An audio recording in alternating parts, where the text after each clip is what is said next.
Everyone, welcome to talent हम smart study. आज हम पढ़ने जा रहे हैं कि बंगाल की खाड़ी में इतना साइक्लोन क्यों आता है, क्या ऐसी वजह है जिसकी वजह से बंगाल की खाड़ी में इतना साइक्लोन आता है। And this video lecture is presented by me Pratibha Pandey. So let's start this video.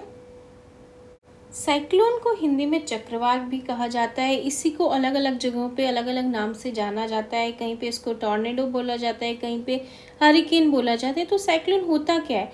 Cyclone is a large scale of air mass that rotate around a strong centre of low atmospheric pressure.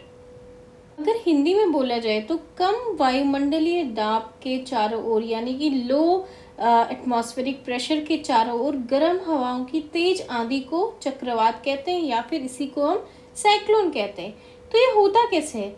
हवा जो होती है वो गर्म होकर अत्यंत कम वायु दाब का क्षेत्र बना देती है। जब हवा गर्म होती है तो जो उसके आसपास जो एटमॉस्फेरिक प्रेशर होता है वो बहुत ज़्यादा कम हो जाता है। हवा गर्म होकर तेजी से ऊपर जाती है और ऊपर की नमी से बादल का निर्माण करती है। और जब हवा ऊपर गई तो नीचे रिक्त स्थान बन जाता है, नीचे खाली स्पेस बन जाता है। उस रिक्त स्थान को भरने के लिए जो मॉइस्चर वाली हवाएं होती हैं, नम हवाएं होती हैं, वो तेजी के साथ नीचे जाकर ऊपर आती हैं और ये हवाएं बहुत ही तेजी के साथ ऊपर जाती हैं। ये हवाएं जो लो एटमॉस्फेरिक प्रेशर वाला जो सेंटर है, जिसे कि साइक्लोन का सेंटर भी बोला जाता है, उसके चारों तरफ घूमने लगती हैं और चारों तरफ घूमकर बादलों और बिजली कड़कने के साथ साथ मूसलाधार बारिश भी करती हैं। तो इसी को हम बोलते हैं साइक्लोन। और कभी कभी तो ये इतनी तेजी से घूमती हैं कि ये हवाएं हजारों किलोमीटर के दायरे में चलती है। तो इससे आप अंदाज़ा लगा सकते हैं कि ये जो साइक्लोन है ये कितना ज़्यादा एक ऐसी स्थिति ले आता है जो काफ़ी ज़्यादा भयावह होती है। साइक्लोन जिसे चक्रवात भी बोला जाता है, इसको अलग अलग नाम से जाना जाता है। हिंद महासागर का जो एरिया है वहाँ पे इसको चक्रवात कहा जाता है। उत्तरी प्रशांत महासागर का जो एरिया है वहाँ पे इसको टाइफून बोला जाता है। उत्तरी अटलांटिक यानी कि नॉर्थ अटलांटिक वाला जो एरिया है वहाँ पे इसे हरिकेन बोला जाता है और ऑस्ट्रेलिया में इसको विली विली बोला जाता है। तो इस पॉइंट को आप नोट कर लीजिएगा, ये काफ़ी ज़्यादा इंपॉर्टेंट पॉइंट है। अगर आप एग्ज़ाम के लिए प्रिपरेशन कर रहे हैं, किसी कॉम्पिटिटिव एग्ज़ाम के लिए, तो ये चीज़ आपके लिए काफ़ी ज़्यादा इम्पॉर्टेंट है। तो अगर हम बात करें साइक्लोन की, तो यानी कि चक्रवात की, तो ये 3 टाइप के होते हैं। पहला होता है ट्रॉपिकल साइक्लोन। इसी ट्रॉपिकल साइक्लोन में आता है बंगाल की खाड़ी वाला साइक्लोन। इसके अलावा होता है पोलर साइक्लोन और मीजो साइक्लोन। जो ट्रॉपिकल साइक्लोन होता है वो ट्रॉपिकल ओशन रीजन है, जैसे साउथ पैसिफिक हो गया या इंडियन ओशन वाला रीजन हो गया, तो यहाँ पे आता है ट्रॉपिकल साइक्लोन। जो पोलर साइक्लोन होता है वो पोलर रीजन्स में आता है, जैसे कि ग्रीनलैंड है, साइबेरिया है, अंटार्कटिका है, तो यहाँ पे आते हैं पोलर साइक्लोन। इसके अलावा आता है मीजो साइक्लोन। जो मीजो साइक्लोन होते हैं वो उसकी वजह से टॉर्नेडो आते हैं। तो ये है टाइप्स ऑफ साइक्लोन। इसमें जो मोस्ट इम्पॉर्टेंट है यहाँ पे वो है ट्रॉपिकल साइक्लोन, क्योंकि बंगाल की खाड़ी में ट्रॉपिकल साइक्लोन ही आता है। हम बात करते हैं कि बंगाल की खाड़ी में इतना ज़्यादा साइक्लोन आता क्यों है। अरेबियन सी के कंपैरिजन में बंगाल की खाड़ी में ज़्यादा साइक्लोन क्यों आता है? तो इसके पीछे कई सारे फैक्टर्स हैं, कई सारे रीजंस हैं, कई सारे कारण हैं। तो उसमें से पहला ये है कि जो बंगाल की खाड़ी है उसमें बहुत ज़्यादा फ्रेश वाटर आता है, क्योंकि बहुत सारी मेजर जो रिवर्स हैं वो बंगाल की खाड़ी में जाके गिरती हैं। तो जो फ्रेश वाटर होता है वो सॉल्टी वाटर से थोड़ा सा लाइट होता है, थोड़ा सा हल्का होता है, और ये जो सी की सरफेस होती है उस पर एक पतली सी लेयर बना देता है, एक थिन लेयर बनाता है। और ये जो थिन लेयर होती है फ्रेश वाटर की वो जल्दी हीट हो जाती है as comparison to salty water, यानी कि जो नमकीन पानी होता है, समुद्रों का पानी मोस्टली नमकीन होता है, आपको पता होगा। तो अगर फ्रेश वाटर है तो वो जल्दी हीट हो जाता है। तो इस वजह से जल्दी हीट की वजह से, जैसा कि मैंने आपको बताया था कि जो चक्रवात होता है वो कम वायुमंडलीय दाब के चारों ओर गर्म हवाओं की तेज आंधी को कहते हैं। तो ये जल्दी हीट हुआ तो गर्म हवाएं जल्दी बनी। तो एक तरीके से ये जो एक फैक्टर है वो है बंगाल की खाड़ी में ज़्यादा साइक्लोन आने का। हम बात करते हैं दूसरे फैक्टर की। दूसरा रीज़न है सी सरफेस टेम्परेचर, यानी कि जो समुद्र है उसका जो सरफेस का टेम्परेचर है, जिसे कि SST भी बोला जाता है, सी सरफेस टेम्परेचर।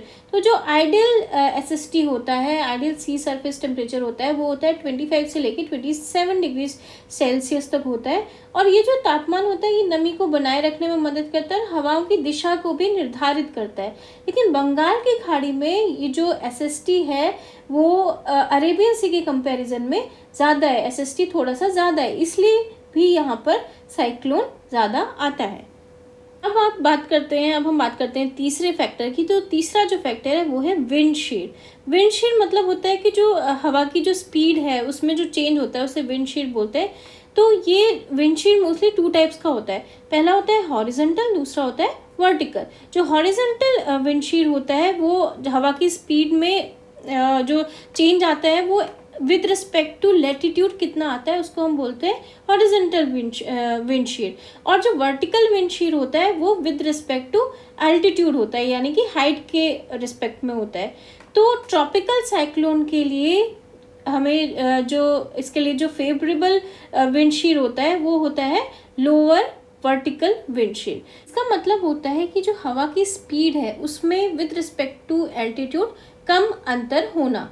तो इससे क्या होता है कि साइक्लोन बनने के जो चांसेस होते हैं वो ज़्यादा हो जाते हैं, क्योंकि इससे क्या होता है जो साइक्लोन का कोर होता है, जो सेंटर होता है वो गर्म रहता है, तो इसकी वजह से फेवरेबल कंडीशन मिल जाती है। और बंगाल की खाड़ी में यही होता है, बंगाल की खाड़ी में जो साइक्लोन का कोर है वो गर्म रहता है विंडशीर की वजह से। तो एक तरीके से आप समझ गए होंगे कि ये भी एक फैक्टर है जो कि रिस्पॉन्सिबल है बंगाल की खाड़ी में ज़्यादा साइक्लोन आने के लिए।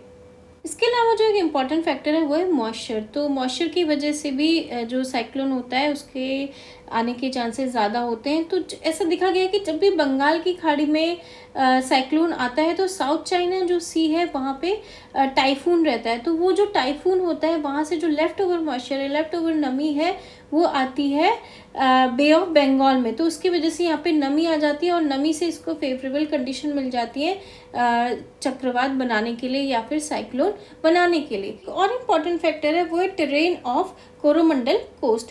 तो जो ईस्ट कोस्ट है उसमें कोई ऐसा बड़ा पहाड़ नहीं है, कोई माउंटेन रेंज नहीं है जो कि हवा को ब्लॉक कर सके, हवा को रोक सके। और जो वेस्ट कोस्ट है उसमें क्या है, जो अरेबियन सी के पास है वहाँ पे वेस्टर्न घाट पास में है, तो वो हवा की स्पीड को रोक लेते हैं। तो अगर माउंटेन नहीं हुआ, कोई ऐसी माउंटेन रेंज नहीं है, तो जो इम्पैक्ट है चक्रवात का, जो इम्पैक्ट है वो ज़्यादा होता है एज़ कम्पेरिजन टू अरेबियन सी। बंगाल की खाड़ी से उठा हुआ जो चक्रवात होता है उसका जो इफ़ेक्ट होता है वो काफ़ी ज़्यादा होता है।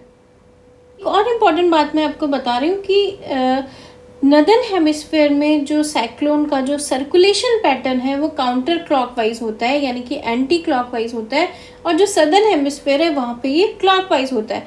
अब यहाँ पे आपसे एक सवाल है कि जो बंगाल की खाड़ी वाला एरिया है वो सदर्न हेमिस्फेयर में आता है कि नदर्न हेमिस्फेयर में आता है, ये आपको मुझे कमेंट बॉक्स पे लिख के बताना है। इसके अलावा मैं एक और आपको इंटरेस्टिंग चीज़ बताऊँ कि साइक्लोन सिर्फ अर्थ पे ही नहीं आता है, इसके अलावा और कुछ प्लैनेट है जिसपे साइक्लोन आता है, जैसे कि मार्स पे, जुपिटर पे और नेपच्यून पे। तो ये था कुछ रीज़न जो मैंने आपको बताया कि बंगाल की खाड़ी में ज़्यादा साइक्लोन क्यों आता है, ज़्यादा चक्रवात क्यों आता है। तो ये वीडियो आपको कैसा लगा प्लीज़ मुझे कमेंट बॉक्स पे लिख के ज़रूर बताइएगा।